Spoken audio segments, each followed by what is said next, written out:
The conference call was falling apart faster than Maximilian Sterling's patience. $300 million hung in the balance, and his acquisition target was getting cold feet while he sat trapped in Denver International Airport. "Mr. Sterling, the board is reconsidering the merger terms," came the tinny voice through his phone. "Without your presence at tomorrow's meeting, then reschedule it." Maximilian cut through the speaker, his jaw tight as he stared at the departure board. Every flight to New York showed the same damning word: canceled. "I'll be there by Thursday." "Sir, Rothschild Industries won't wait. They're already circling like vultures." The line went dead. Maximilian resisted the urge to hurl his phone across the terminal. 15 years of building Sterling Dynamics, 15 years of calculated moves and strategic victories, and Mother Nature was about to cost him the deal of his career. He loosened his tie and surveyed the chaos around him. Business travelers slumped in chairs, families camped out with crying children, and airline employees delivered the same useless updates every 20 minutes. The storm outside showed no signs of letting up. "Rough day." The voice belonged to a woman seated 2 chairs away. She hadn't been there 5 minutes ago. Maximilian glanced over, ready to dismiss whoever thought small talk would improve his mood, but found himself pausing. She was striking in an understated way that bypassed his usual defenses. Auburn hair fell in loose waves past her shoulders, and she wore a charcoal blazer that suggested business without screaming corporate drone. Most notably, she seemed completely unaffected by the travel nightmare surrounding them. You could say that. He turned back to his laptop, fingers flying across keys as he fired off damage control emails. "Let me guess. $1 million deal hanging by a thread." This time he looked up properly. Her eyes were the color of emeralds, sharp with intelligence, but warm with something that looked like genuine curiosity rather than opportunism. 300 million, actually. She whistled softly. "Ouch. Though in my experience, the deals worth having are usually worth waiting for." Easy to say when it's not your company on the line. The words came out harsher than intended, but she didn't flinch. "Fair point." She held up a thick book. Leonardo da Vinci's notebooks. He spent 4 years on the Mona Lisa, you know? Kept tinkering with it, never quite satisfied. Some of his greatest works were never finished because he refused to settle. Maximilian found himself studying her face. "Are you comparing my business deal to Renaissance art?" "Maybe. Or maybe I'm suggesting that being forced to slow down isn't always a catastrophe." She marked her page and set the book aside. "I'm Evangeline, by the way. Evangeline Rhodes." Maximilian Sterling. Recognition flickered across her features for just a moment before settling back into casual interest. "Sterling Dynamics? You've heard of it. Hard not to in my line of work. Art consulting touches a lot of wealthy collectors." She gestured toward the window where snow continued its relentless assault. "So what's the plan?" "Storm the tarmac demanding they de-ice a plane just for you." Despite everything, Maximilian felt his mouth twitch toward a smile. The thought crossed my mind. The benefits of being a CEO. Though I suspect even you can't control Colorado weather. Something about her manner disarmed him.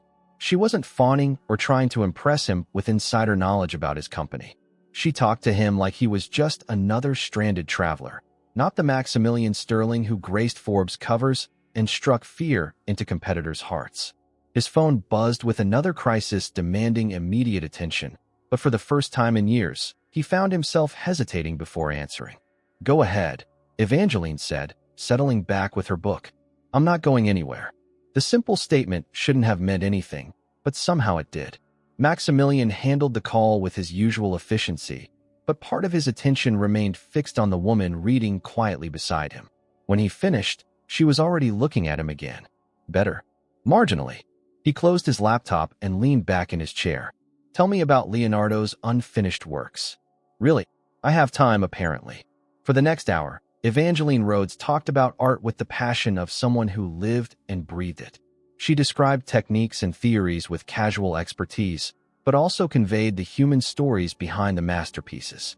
Her knowledge was impressive, but it was her perspective that held him captive. "You talk about these paintings like you know the artists personally," he observed. "In a way, I do. When you spend enough time studying someone's work, you start to understand how they think. Their fears, their ambitions. What drives them to create something beautiful or meaningful? And what drives you?" The question seemed to catch her off guard. She was quiet for a moment, her fingers tracing the edge of her book. Truth, I suppose. Finding the real story behind the surface. Something in her tone suggested layers he couldn't quite read, but before he could probe deeper, an announcement crackled through the terminal speakers. All flights would remain grounded until morning. The collective groan from fellow passengers filled the air, but Maximilian surprised himself by feeling something closer to relief than frustration. "Looks like we're stuck," Evangeline said. "Looks like we are." She smiled, and for the first time in 15 years, Maximilian Sterling wasn't thinking about business at all. Maximilian woke to sunlight streaming through the hotel room curtains and the immediate realization that something was wrong. The space felt too quiet, too empty, though he'd fallen asleep alone. No, that wasn't right. He'd said goodnight to Evangeline at her room door 3 hours ago, after they'd shared coffee and conversation until the hotel restaurant closed. The memory of her laugh, the way she'd challenged his assumptions about business versus art, the moment when she'd almost reached for his hand before pulling back. He checked his phone. 6 messages from Felicity Kane, his assistant, updating him on the crisis management she'd orchestrated overnight. The Rothschild deal was still salvageable, barely. His flight departed in 4 hours. But first, he wanted to see Evangeline again. The knock on her door went unanswered. At the front desk, the clerk informed him that Ms. Rhodes had checked out at 5 a.m. Did she leave anything? A message? The clerk handed him a small envelope with his name written in elegant script. Inside, a business card, Evangeline Rhodes, art acquisition specialist, with a New York phone number. Nothing else. Maximilian stood in the hotel lobby, staring at the card, feeling something he hadn't experienced since he was 20 years old and still believed the world was fundamentally fair. Disappointment, sharp and unexpected. 3 days later, back in his Manhattan office, he was still thinking about her. "Sir." Felicity Kane stood in his doorway, tablet in hand, eyebrows raised in concern. "The Yamamoto meeting is in 10 minutes. Maximilian blinked, refocusing on the present. His office occupied the entire top floor of the Sterling Dynamics building, floor-to-ceiling windows offering a commanding view of the city he'd conquered through sheer determination and carefully controlled fury. "Right. Send them my apologies and reschedule for tomorrow." He pulled out Evangeline's card. "I need you to find someone." Felicity approached his desk, professional curiosity replacing concern. She'd worked for him for 8 years, since he was 27 and still hungry enough to work 18-hour days. She'd seen him through hostile takeovers, market crashes, and attempts by competitors to destroy what he'd built. But she'd never seen him cancel a meeting to chase down a woman. Evangeline Rhodes, art consultant, based in New York. He handed over the card. "I want to know everything. Where she works, who her clients are, her background. Everything. Everything." Felicity nodded and left without questions. It was one of the reasons he valued her. No judgment, no unnecessary commentary, just results. Alone again, Maximilian turned to face the windows. 35 floors below, the city moved with relentless purpose. Every person down there was chasing something: money, power, love, survival. He understood the first 2 intimately. The third remained foreign territory.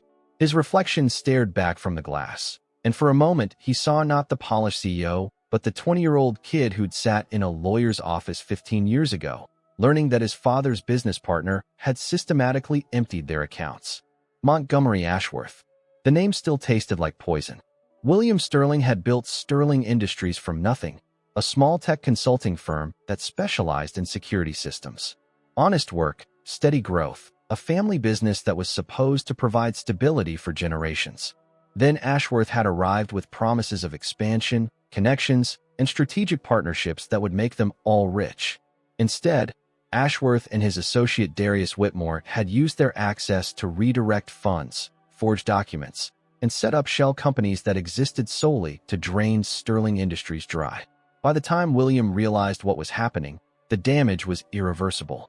The suicide had come 3 weeks later. Maximilian found the body. His mother Elena had tried to hold things together, but the stress and guilt consumed her. She blamed herself for encouraging William to trust Ashworth, for not seeing the signs sooner. The cancer diagnosis came 18 months after the funeral, but Maximilian knew she'd already been dying inside. His grandparents had taken him in, helped him navigate the legal battles and insurance claims. There'd been just enough money left to pay for college, where he'd studied everything he could about corporate law, finance, and strategic management. Every textbook, every case study, every late night in the library had been fuel for a single burning purpose. Ashworth and Whitmore thought they'd destroyed the Sterling family. They had no idea they'd created their worst nightmare. A knock interrupted his brooding. Felicity returned with a thin folder. That was fast. She's not exactly hiding. Felicity placed the folder on his desk. Evangeline Rhodes, 29, graduated magna cum laude from Columbia with degrees in art history and criminal justice. Runs her own consulting firm specializing in authentication and acquisition for private collectors. Maximilian opened the folder, scanning the printed pages. Professional headshots showed the same intelligent green eyes that had held his attention in Denver, but something felt incomplete about the information. Criminal justice? Unusual combination with art history, I thought. Her client list includes some very wealthy, very private collectors. The kind who value discretion over publicity. Meaning her real business might not be what it appears. Felicity's expression sharpened. I made some calls. Word is she's very good at finding things that don't want to be found. Stolen pieces, forgeries, missing provenance documentation. Maximilian studied the photographs again. Evangeline Rhodes wasn't just an art consultant. She was an investigator, someone who specialized in uncovering secrets and exposing lies. The irony wasn't lost on him. He'd spent 15 years building walls around his past, and he'd been drawn to a woman whose profession was tearing down exactly those kinds of barriers. His phone buzzed with another crisis requiring immediate attention, but for once, he ignored it. Instead, he reached for the phone to dial the number on her business card. Time to find out what Evangeline Rhodes was really looking for. The Whitmore Gallery occupied prime real estate on Madison Avenue, its minimalist exterior hiding the cutthroat world of high-stakes art dealing within. Maximilian adjusted his cufflinks as he approached the entrance, where elegantly dressed collectors and dealers mingled under the soft glow of security lights. He hadn't planned to attend the auction. The call to Evangeline's number had gone straight to voicemail, and 2 weeks of radio silence had left him questioning why he cared. But when Felicity mentioned seeing Evangeline Rhodes' name on the guest list, he'd cleared his evening schedule without hesitation. The main gallery buzzed with pre-auction energy. Servers circulated with champagne, while potential buyers examined the featured pieces with practiced eyes. Maximilian spotted her immediately, standing before a Renaissance painting near the back wall. She wore a midnight blue dress that managed to be both elegant and subtly provocative, her auburn hair pulled into a sophisticated updo that exposed the graceful line of her neck. But it was her posture that caught his attention. She wasn't admiring the artwork like the other guests. She was studying it with the intensity of someone looking for secrets. Maximilian approached from her left, close enough to catch the subtle scent of her perfume. Finding anything interesting? Evangeline didn't startle, though he noticed her shoulders tense slightly before she turned. When their eyes met, something electric passed between them, a recognition that went deeper than mere attraction. Mr. Sterling. Her smile was carefully neutral. I didn't expect to see you here. I could say the same. He nodded toward the painting, admiring the brushwork. Actually, I'm wondering about the provenance. She gestured subtly toward the placard. Attributed to Francesco del Casa, supposedly discovered in a private estate sale in Switzerland. But the style doesn't quite match his documented work from that period. You think it's a fake? I think someone's being very careful about where it came from. Evangeline glanced around the room, her gaze lingering on certain faces in the crowd. Sometimes the most interesting stories aren't in the artist's biography. Maximilian followed her line of sight. He recognized several faces: tech moguls, pharmaceutical executives, a handful of politicians' wives. Old money and new money mingling in the eternal dance of acquisition and status. You're not just here to buy art. It wasn't a question, and Evangeline's slight pause confirmed his suspicion. My clients have very specific requirements. They want pieces with clean histories and legitimate documentation. She moved away from the painting, forcing him to follow. What about you? Looking to add some culture to your corporate collection? I prefer investments I can understand. Technology, real estate, companies with measurable returns. How wonderfully pragmatic. There was a hint of challenge in her voice. No room for beauty that exists purely for its own sake. Beauty is subjective. Profit margins aren't. Evangeline stopped walking and faced him fully. The conversation around them faded as other guests moved toward their seats for the auction's start. That's possibly the saddest thing I've ever heard a successful person say. Sad. You've built an empire, accumulated more wealth than most people could spend in several lifetimes, and you still see the world through spreadsheets. She stepped closer, and he caught that perfume again, something subtle and expensive. When did you stop believing in things that couldn't be quantified? The question hit deeper than it should have.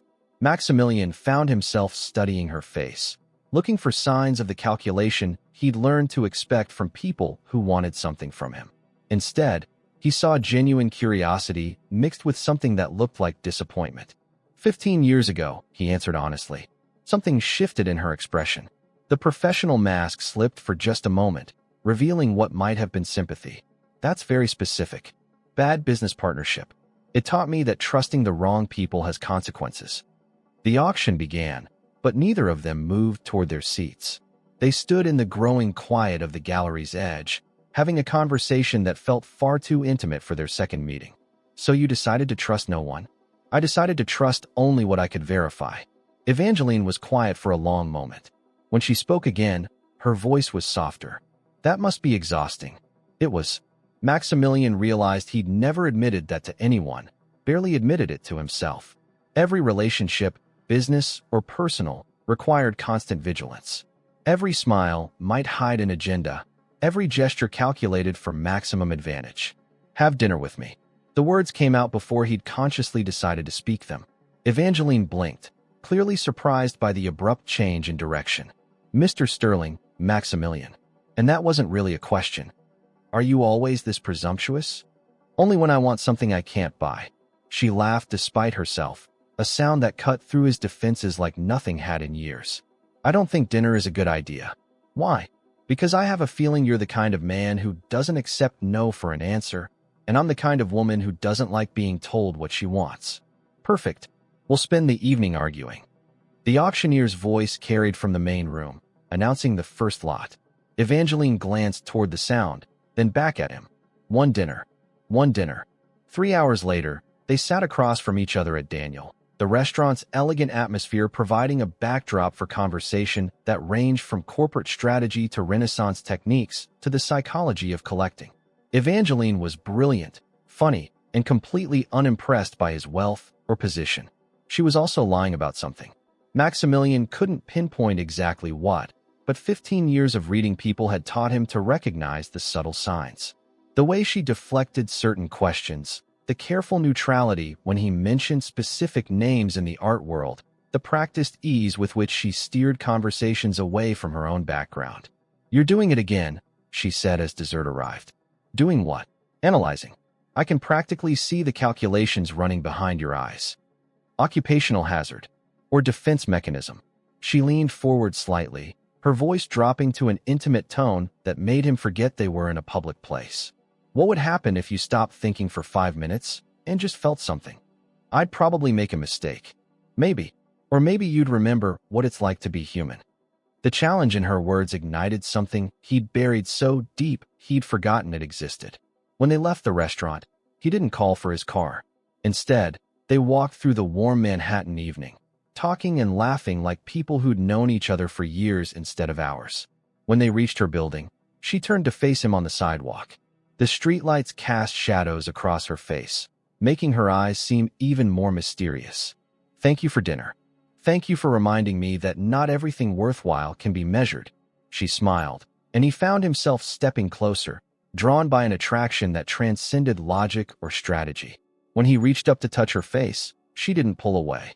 The kiss was everything he hadn't expected, soft at first, then urgent, filled with a hunger that surprised them both.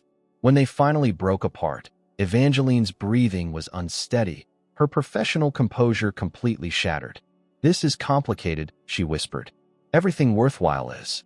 She looked up at him with an expression he couldn't read, something between desire and what looked like regret. Good night, Maximilian. He watched her disappear into the building, knowing with absolute certainty that one dinner would never be enough.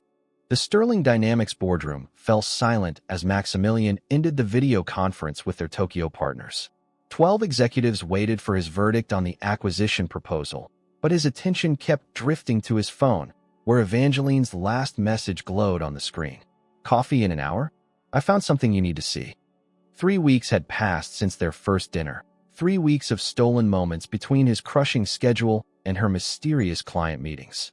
Coffee at dawn before his board meetings, late dinners when her authentication work finally ended, midnight conversations that left him questioning everything he thought he knew about himself. Sir, Felicity's voice cut through his distraction. The Tokyo deal? Approved. Wire the funds tomorrow. Maximilian stood, already reaching for his jacket. Cancel my afternoon appointments. The elevator couldn't move fast enough. He found Evangeline waiting in the small cafe near Lincoln Center, her laptop open and several old photographs spread across the table. She looked up as he approached, and he caught that now familiar flutter of something unreadable in her expression. You look like you haven't slept, she said. You look beautiful. The simple honesty of the statement seemed to surprise them both. These past weeks had stripped away layers of pretense between them, revealing something raw and unexpected.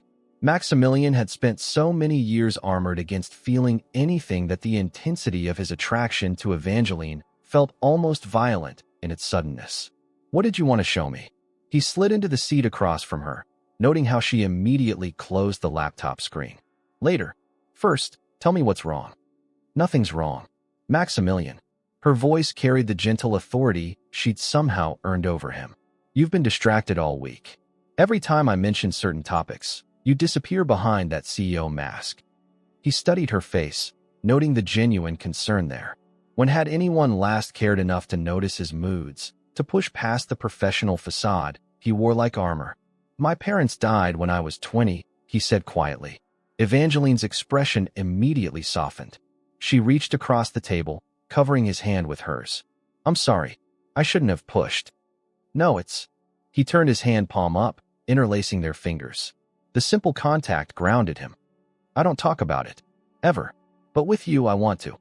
She waited, not filling the silence with empty reassurances or pressing for details. Just present, patient, real in a way that made his chest tight. My father built his company from nothing. Sterling Industries, security consulting. He was brilliant, honest, completely naive about how ruthless people could be.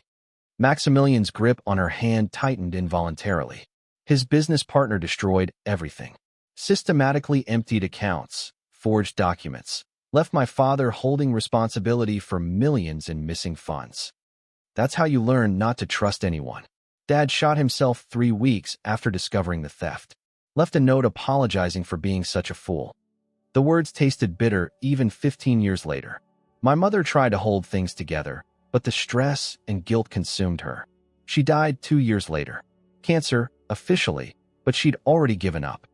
Evangeline's free hand came up to cup his cheek, a gesture so tender it nearly undid him. What happened to the partner?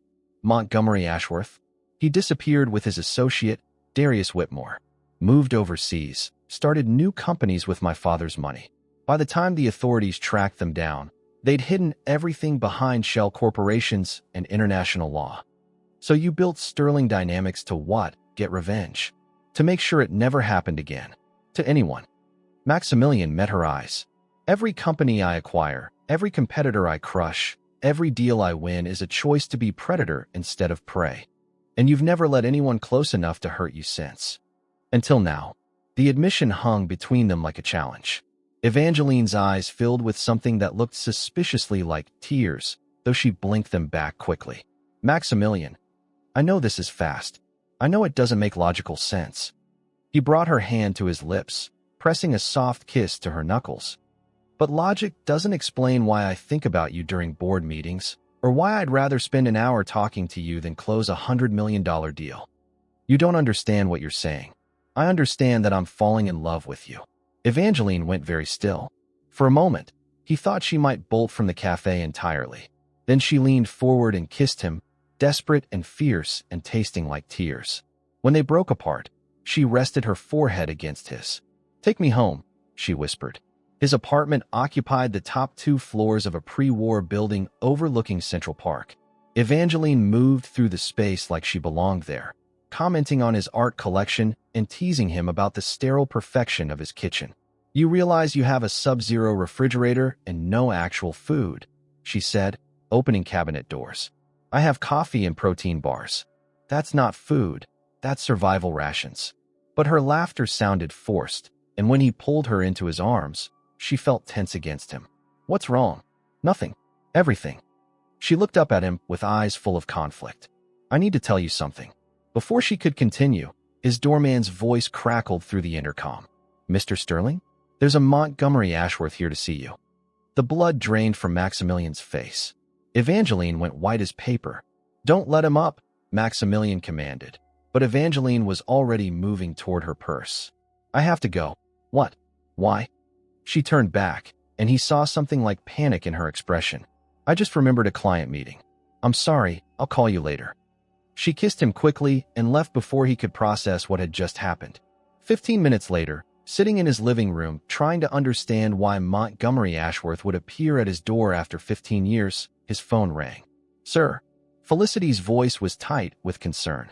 "I just got a very strange call. Someone claiming to represent Evangeline Rhodes says she needs to cancel all her appointments with you indefinitely." Maximilian stared out at the park, pieces of a puzzle clicking together in ways that made his blood run cold. "Sir, should I try to reach her directly?" "No," he said quietly. "I think I understand perfectly." But understanding and accepting were two entirely different things, and as the implications settled over him, Maximilian felt 15 years of carefully constructed walls slamming back into place. Some predators, it seemed, were more patient than others. 2 days of silence stretched between them like a chasm. Maximilian had replayed Evangeline's panicked exit from his apartment 100 times, each memory sharpening his suspicion until it cut like a blade. When she finally called, her voice sounded strained. "Can we talk? Tonight? My place or yours?" "Yours. I need to tell you something important." The tone sent warning signals through every instinct he'd honed over 15 years of corporate warfare. But when she arrived at his door wearing a simple black dress and an expression of determined vulnerability, those instincts quieted. "You look like you're about to face a firing squad," he said, leading her into the living room. "Maybe I am." Evangeline sat on the edge of his sofa, hands clasped tightly in her lap. "Maximilian, there are things about me, about my work, that I haven't told you." He settled beside her, close enough to catch the familiar scent of her perfume. Despite everything, being near her still felt like coming home. "I figured as much. Art consultants don't usually investigate provenance with criminal justice techniques. It's more complicated than that." She turned to face him fully. "I'm not just an art consultant. I work as a private investigator, specializing in financial crimes connected to the art world. Money laundering, fraud, theft networks." "I know." "You know? Felicity ran a background check weeks ago. I've been waiting for you to trust me enough to tell me yourself." Relief flickered across her features, followed immediately by something darker. "There's more. About this case I'm working, about why I was really at that auction." She took a shaky breath. "About why I was in Denver." Before she could continue, the doorman's voice crackled through the intercom again. "Mr. Sterling? There's a Darius Whitmore requesting urgent access. Says it's about Montgomery Ashworth." Maximilian's blood turned to ice. Evangeline went completely still beside him.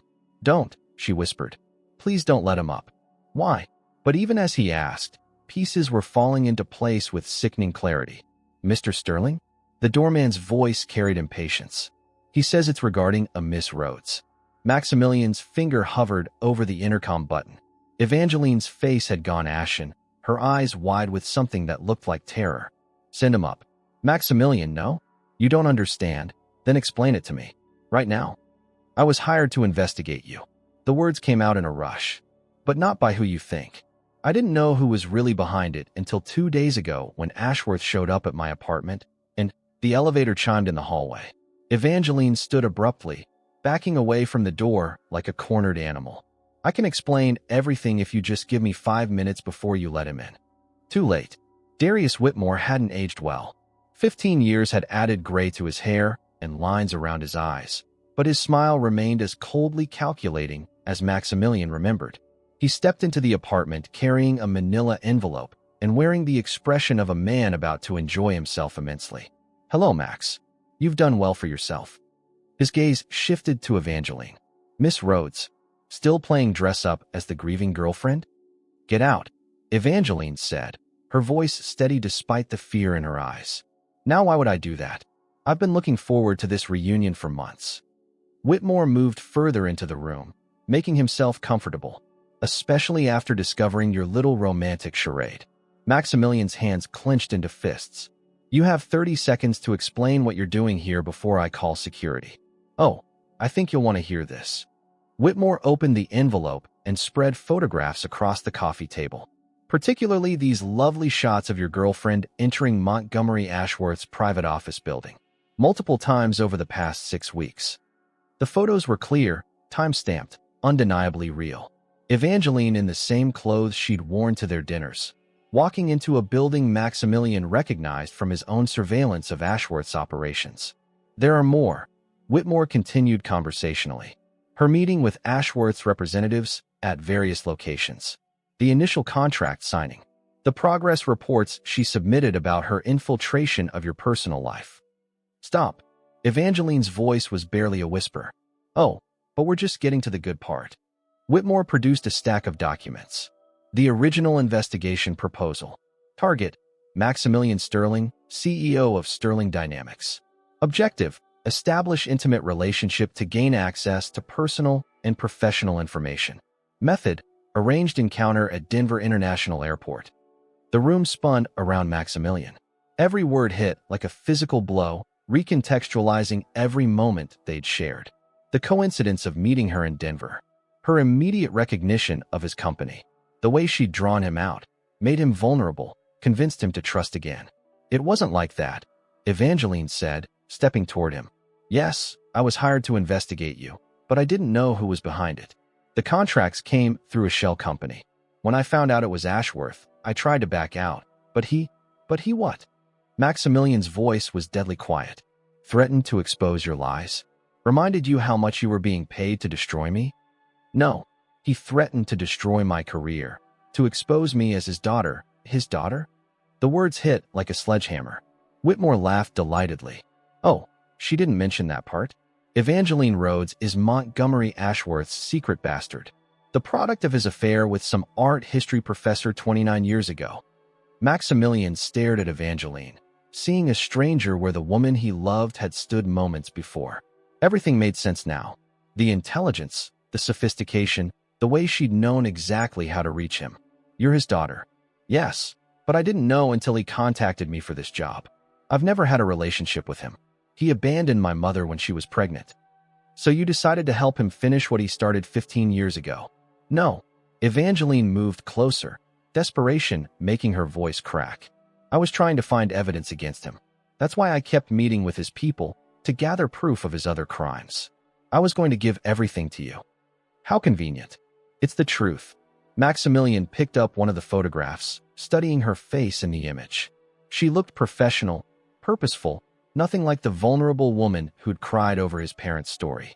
"How much?" he asked quietly. "What? How much did he pay you? For the seduction, the fake tears, the performance in my bed?" Evangeline flinched as if he'd struck her. "You know that's not what this was." "Do I?" "Because from where I'm standing, it looks like you're exactly like him. A predator who finds weakness and exploits it." "Maximilian, please, get out. If you'll just listen, get out." The roar echoed through the apartment. "Get out before I do something we'll both regret." Evangeline stood frozen for a moment, tears streaming down her face. Then she grabbed her purse and ran for the door. Whitmore gathered his photographs with obvious satisfaction. Always nice to see justice served. "Though I have to say, Max, you made it almost too easy. Falling for the daughter of your enemy? Even your father wasn't that naive." "Why?" Maximilian's voice was hollow. "What do you get out of this?" "Revenge. Montgomery screwed me over just like he screwed your family. But unlike you, I'm patient enough to let him destroy himself." Whitmore headed for the door. "Enjoy your evening."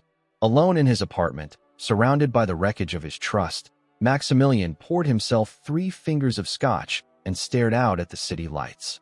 For 5 weeks, he'd allowed himself to believe in something beyond acquisition and control. He'd opened his heart to a woman who made him feel human again. He'd been played by a master, manipulated by someone who understood his weaknesses better than he understood them himself. The predator had become prey once again. But this time, he wouldn't just rebuild his walls.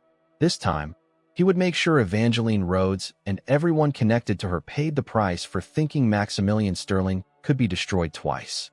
3 months later, Maximilian Sterling had become a different kind of predator. The conference room at Goldman Sachs fell silent as he concluded his presentation. Across the polished table, the executives from Meridian Technologies looked like they'd been physically struck. "Mr. Sterling," their CEO managed, "surely we can reach some accommodation. Your offer is substantially below market value." "My offer is precisely what your company is worth." Maximilian closed his laptop with mechanical precision. "Considering the compliance issues my team discovered, you should be grateful I'm offering anything at all." "What compliance issues?" "The ones that will become public knowledge in approximately 72 hours unless you accept my terms." It wasn't a bluff. Maximilian had spent the past 3 months perfecting a new acquisition strategy that combined legitimate business tactics with a ruthlessness that made his competitors nervous. He no longer simply bought companies. He dismantled them piece by piece, stripping away everything that made them valuable before rebuilding them in his image. "This is corporate extortion," Meridian's CEO said. "This is business." Maximilian stood, signaling the end of negotiations. "You have until Friday." The elevator ride to his office felt longer than usual. Through the glass walls, he could see his employees moving with the efficient terror of people who knew their boss had become unpredictable. Productivity was up 30%. Morale had plummeted. Felicity waited in his office with her usual stack of urgent matters requiring immediate attention. She'd aged years in the past 3 months, the stress of managing his increasingly aggressive schedule evident in the lines around her eyes. "The Meridian deal?" she asked. "Concluded by Friday." He moved to his desk without looking at her. "What else?" "The art authentication firm in Soho. Rhodes Consulting." Felicity's voice carried careful neutrality. "Our contacts at the Metropolitan Museum withdrew their recommendation. Without that endorsement, her insurance company is threatening to cancel her coverage." Maximilian felt nothing.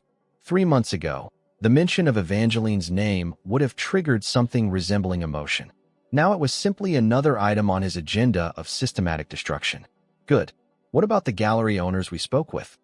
"Most have quietly removed her from their approved consultant lists. Word travels fast in that community." "And her other clients?" "Private collectors are harder to pressure, but several have expressed concerns about her professional associations." It wasn't enough. Evangeline Rhodes had played him like a master manipulator, and professional embarrassment was insufficient payment for that betrayal. He wanted her to understand what it felt like to lose everything that mattered. "Sir," Felicity's voice carried a note of concern he'd been hearing more frequently. "Perhaps we should focus on expanding our legitimate business interests rather than." "Rather than what?" "Rather than this campaign against a single individual." Maximilian finally looked up from his computer screen. Felicity had worked for him for 8 years, had seen him through hostile takeovers and market crashes, but she'd never questioned his methods so directly. "Are you developing a conscience, Felicity?" "I'm concerned about the direction this company is heading. The legal department has flagged several of our recent acquisitions as potentially actionable. We're attracting attention from regulatory agencies." "Let them look. Everything I do is perfectly legal." Legal and ethical aren't always the same thing. The comment hung in the air like an accusation. Maximilian set down his pen and studied his assistant's face. "If you're uncomfortable with my methods, you're free to seek employment elsewhere." "That's not what I'm saying." "Then what are you saying?" Felicity was quiet for a long moment, clearly weighing her words. "I'm saying that destroying other people won't fix whatever happened between you and Miss Rhodes." "Nothing happened between me and Miss Rhodes. She was hired to seduce and manipulate me, and she succeeded admirably. I've seen the surveillance reports, sir. Whatever her original motives, her feelings became genuine." "Did they? How could you possibly know?" "Because I've watched her for 3 months. She's not celebrating your destruction of her career. She's fighting to survive it while trying to prove something to someone who won't listen."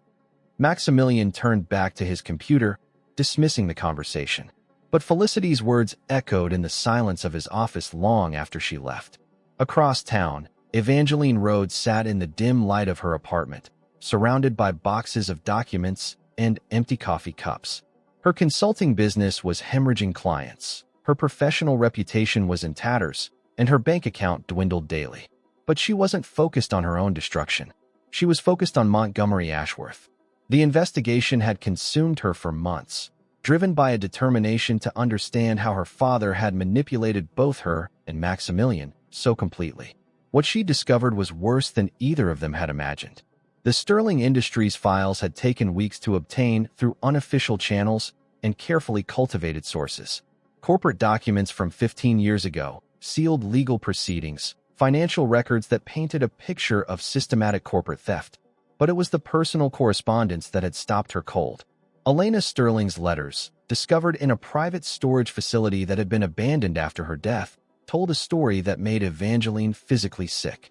"My dearest William," one letter began, dated 3 weeks before his suicide. "I cannot bear the guilt any longer. Montgomery Ashworth approached me 6 months ago with photographs, with threats to destroy our family's reputation if I did not convince you to sign those partnership agreements." Evangeline had read the letter a dozen times, each reading making her angrier. "He knew about my mistake, about the affair I had during our brief separation 5 years ago. He threatened to expose everything, to destroy you and Maximilian's future, unless I helped him gain access to our accounts. I thought I could protect you by giving him what he wanted. I never imagined he would take everything." The affair had produced a child, Elena Sterling's son from another man, given up for adoption to protect her marriage. Montgomery Ashworth had used that secret to destroy the Sterling family, just as he'd used Evangeline's existence to manipulate her into destroying Maximilian.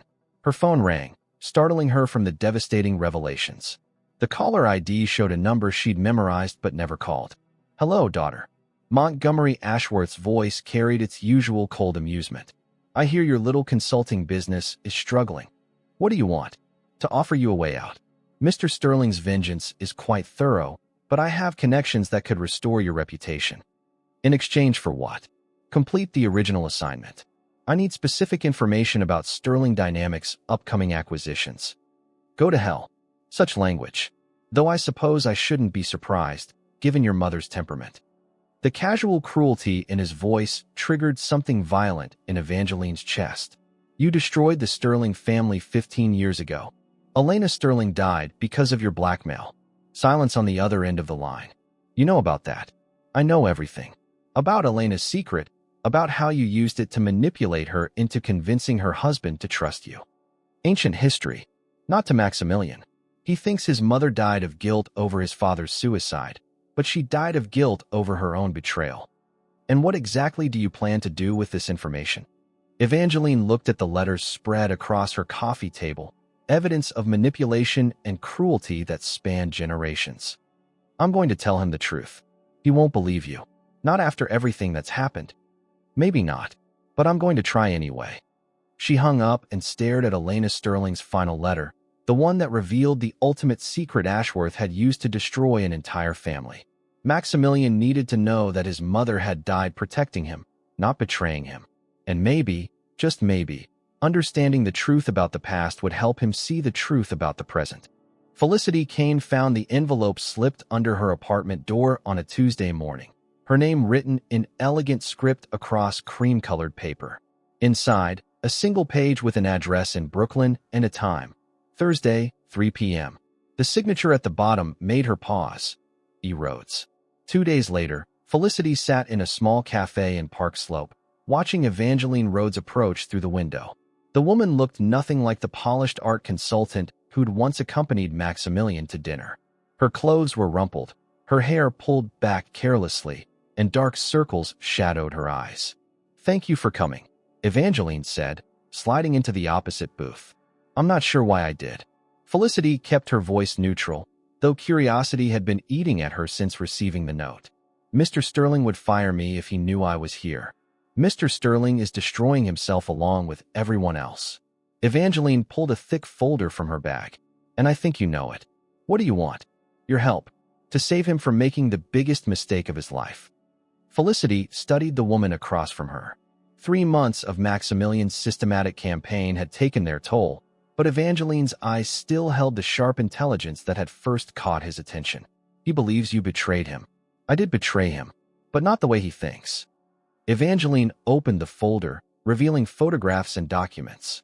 I was hired to investigate him, yes, but not by Montgomery Ashworth directly. The job came through a shell company called Meridian Acquisitions. That's one of the companies Mr. Sterling just acquired. Exactly. Ashworth set up the investigation through a company he knew Maximilian would eventually target. He wanted to make sure the connection would be discovered eventually. Felicity frowned, studying the paperwork. Why go to such elaborate lengths? Because everything Ashworth does serves multiple purposes. He wanted me to get close to Maximilian, but he also wanted Maximilian to discover the deception in the most painful way possible. You're saying he planned for Mr. Sterling to find out about your connection? I'm saying he orchestrated the entire sequence of events. Evangeline pulled out Elena Sterling's letters, including what happened to Maximilian's parents 15 years ago. For the next hour, Evangeline laid out the evidence she'd gathered. Elena Sterling's correspondence revealed the systematic blackmail that had destroyed the Sterling family. Financial records showed how Ashworth had used multiple shell companies to hide stolen funds. Most damning were the recent bank transfers that connected Ashworth's current operations to an international network of money laundering through fraudulent art sales. This is extensive, Felicity said, reviewing the documents. How did you obtain all this? Contacts from my legitimate investigation work. People who specialize in finding things that don't want to be found. Evangeline's voice carried exhaustion. But I need access to current Sterling Dynamics files to complete the picture. You want me to betray my employer's trust. I want you to save him from becoming the thing he hates most. Felicity was quiet for a long moment, weighing loyalty against conscience. What exactly are you asking me to do? Help me prove that Ashworth is still stealing from people, just on a larger scale now. Help me show Maximilian that his mother died protecting him, not betraying him. And then maybe he'll understand that not everyone who gets close to him is planning to destroy him. 2 weeks later, their investigation had revealed the scope of Ashworth's current operations.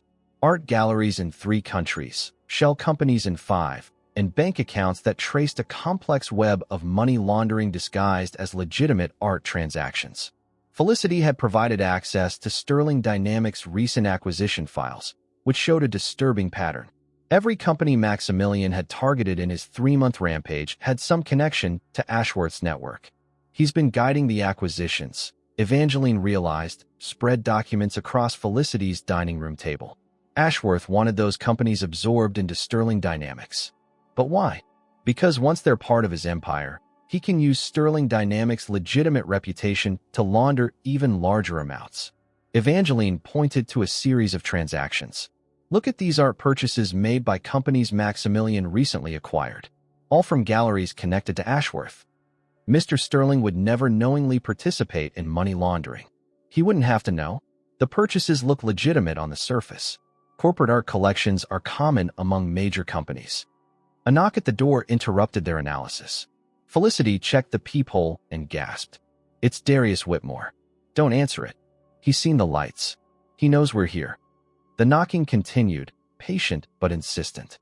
Finally, Felicity opened the door to find Whitmore looking remarkably different from the man who'd ambushed Maximilian 3 months earlier. Gone was the smug satisfaction, replaced by something that looked like fear. Miss Kane, Miss Rhodes. He nodded to each woman. We need to talk. We have nothing to say to you, Evangeline said. On the contrary, I believe we have a great deal to discuss, particularly regarding Montgomery Ashworth's current activities and how they affect all of us. Against her better judgment, Felicity led him inside. Whitmore moved carefully, like a man who'd been looking over his shoulder for weeks. Ashworth is planning something big, he said without preamble. Bigger than anything he's attempted before. And he's using Sterling Dynamics as the vehicle. Why should we believe you? Evangeline demanded. Because he's planning to frame Maximilian Sterling for the largest art fraud in history. And when it all comes crashing down, I'll be the fall guy. Whitmore pulled out his own folder, revealing documents that made their investigation look amateur by comparison. The art authentication scam spans 12 countries and involves over $200 million in fraudulent pieces. all of it designed to look like Sterling Dynamics was the mastermind. You helped him set this up, Felicity accused. I helped him design the framework 15 years ago, yes. But I never intended for it to be used against an innocent man. Whitmore's voice carried genuine regret. What Ashworth did to William Sterling was business. Ruthless, but business. This is something else entirely. What do you want from us? I want to testify against him. Full disclosure, complete cooperation with federal authorities.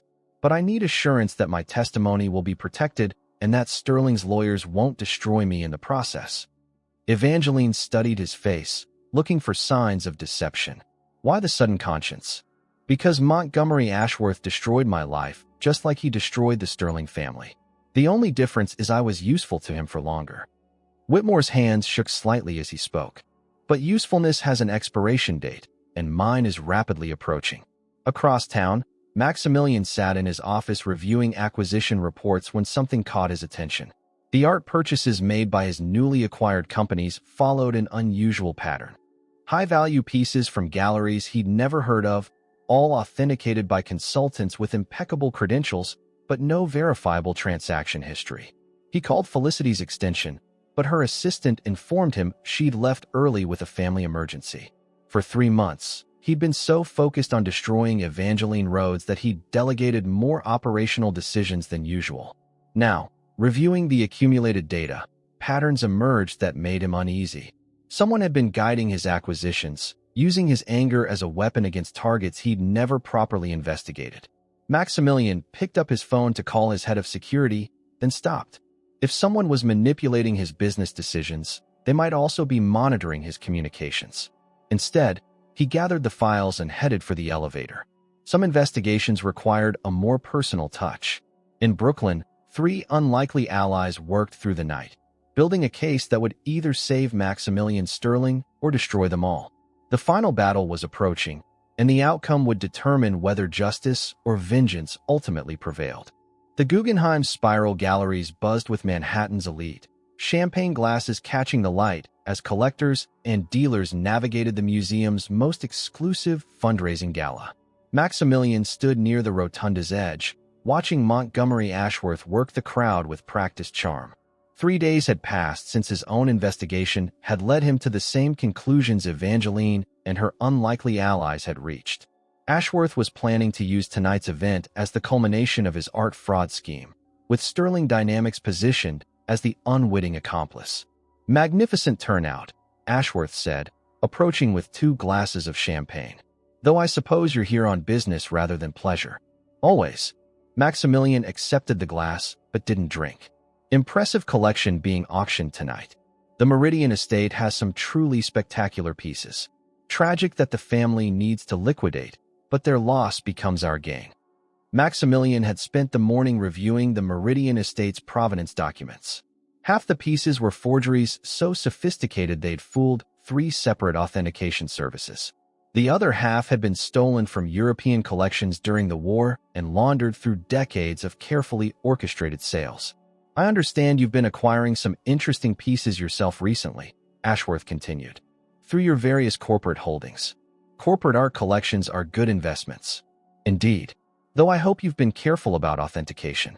The market has become rather treacherous lately. The conversation felt like verbal chess, each man probing for weaknesses while maintaining perfect civility. Maximilian caught sight of Evangeline across the room, wearing a simple black dress that made her look both elegant and somehow fragile. Their eyes met for a moment before she turned away. "Ah, Miss Rhodes," Ashworth followed his gaze. "Brilliant consultant, though I hear her reputation has suffered some unfortunate setbacks recently." "Has it?" Professional associations can be so damaging when they're misunderstood. People assume guilt by proximity. Maximilian set down his untouched champagne. "Excuse me." He found Evangeline standing before a Monet, but she wasn't admiring the brushwork. She was photographing something with her phone, using the painting as cover. "Working tonight?" he asked quietly. She turned, and he saw exhaustion in her eyes along with something that looked like relief. "Always." She echoed his earlier response to Ashworth. "Though this particular job is more personal than professional." "Is it?" "Your mother's letters are in the ladies' room, hidden behind the mirror in the 3rd stall." along with bank records showing where Ashworth moved the money he stole from your father. Maximilian stared at her. What are you talking about? Elena Sterling died protecting you, not betraying your father. Ashworth blackmailed her into convincing your father to sign those partnership agreements. That's impossible. She had an affair during a brief separation from your father. It produced a child she gave up for adoption. Ashworth threatened to expose everything unless she helped him gain access to your family's accounts. The words hit like physical blows. Maximilian felt the carefully constructed narrative of his past crumbling. Why should I believe you? Because Felicity Kane has been helping me investigate Ashworth for weeks. Because Darius Whitmore is upstairs right now giving his testimony to federal agents. Because your mother's final letter explains everything, including how she tried to stop Ashworth before your father's death. You're lying. I'm trying to save you from becoming the thing you hate most. Evangeline stepped closer, her voice urgent. Ashworth has been manipulating your acquisitions for months. Every company you've targeted was connected to his money laundering network. He wanted you to absorb them into Sterling Dynamics so he could use your legitimate reputation to move even larger amounts of stolen money. Maximilian's mind raced through the past 3 months, re-examining decisions he'd thought were driven by cold logic. The patterns emerged with sickening clarity. The art purchases, all forgeries or stolen pieces. When the fraud comes to light, Sterling Dynamics will be positioned as the mastermind, and you'll be destroyed just like your father was. And you? What's your role in all this? I was supposed to be the inside source who could testify about your criminal knowledge. Ashworth hired me to get close to you, then planned to use our relationship as evidence of your guilt. But Evangeline's eyes filled with tears. But I fell in love with you. Really, completely, stupidly in love with a man who was everything I didn't know I was looking for. Before Maximilian could respond, commotion erupted from the main gallery. Shouting voices, the crash of something expensive hitting the floor, and then the unmistakable authority of federal agents announcing themselves. They moved through the crowd toward the source of the disturbance, finding Montgomery Ashworth surrounded by FBI agents in the museum's central rotunda. His face was pale but composed as they read him his rights. Montgomery Ashworth, you're under arrest for conspiracy to commit fraud, money laundering, and racketeering. Ashworth's eyes found Evangeline in the crowd. Even in handcuffs, his smile was cold and satisfied. Well played, daughter. Though I wonder if Mr. Sterling will ever truly trust you after everything that's happened. The agents led him away, but his words lingered in the suddenly quiet space. Maximilian turned to Evangeline, seeing her clearly for the first time in months. Not as the woman who'd betrayed him, but as someone who'd risked everything to protect him from a truth she'd had no part in creating. Your mother's letters, she said quietly. Please read them before you decide what you think of me. Evangeline, I know I've lost the right to ask for anything from you, but read them. For her sake, not mine. She started to walk away, but Maximilian caught her hand. Where will you go? I don't know. My business is destroyed, my reputation is ruined, and my father just publicly disowned me in front of half of New York's art world. She tried to smile, but failed. Though I suppose having a criminal for a father explains some things about my investigative instincts. Stay. What? Stay? With me. Tonight. Evangeline searched his face for signs of the anger she'd grown accustomed to seeing there. Instead, she found something that looked like hope. Why? Because you were right. About feeling instead of thinking, about trust being a choice rather than a calculation. He brought her hand to his lips. Because I've spent 3 months destroying everything that mattered to me out of fear, and I'm tired of being afraid. Maximilian, I love you. I loved you when I thought you'd betrayed me. I loved you when I was trying to destroy you. And I'll love you tomorrow when we figure out how to rebuild what we almost lost. She kissed him then, desperate and fierce and tasting like tears and champagne and forgiveness. 6 months later, they stood in a vineyard in Napa Valley as the sun set behind rolling hills dotted with oak trees. Evangeline wore her grandmother's wedding dress, simple and elegant, while Maximilian had chosen a suit that made him look less like a corporate predator and more like a man who'd learned the difference between acquiring something and choosing it. The ceremony was small. Felicity Kane as matron of honor, a handful of friends, and Maximilian's grandparents, who'd flown in from Phoenix with tears in their eyes and decades of accumulated wedding wisdom. You realize, Evangeline said as they swayed together during their first dance, that technically you married the daughter of your greatest enemy. I married the woman who saved me from becoming my greatest enemy. And how does it feel? Like coming home. He spun her around, laughing as her dress flared around them. Like remembering what it means to be human instead of just successful. As the evening deepened and their guests moved between the vineyard and the small reception tent, Maximilian found himself watching his wife with something approaching wonder. "What are you thinking about?" she asked, joining him at the edge of the dance floor. "How different everything could have been if I'd let fear win. But you didn't. We didn't." He pulled her close, breathing in the scent of her perfume mixed with evening air and grape blossoms. "You didn't just make me reconsider my life," Evangeline Rhodes Sterling. "You taught me how to live it truly." She smiled up at him, her eyes reflecting stars and candlelight and a future that stretched ahead of them like an unwritten story. "Then we'd better make it count." They danced until the last guest departed, until the caterers packed away the final champagne glass, until only the two of them remained in the vineyard where they'd chosen love over fear, trust over control, and tomorrow over yesterday. The predator had finally learned the difference between conquest and connection, and in that learning, he'd found everything he'd never known he was hunting for.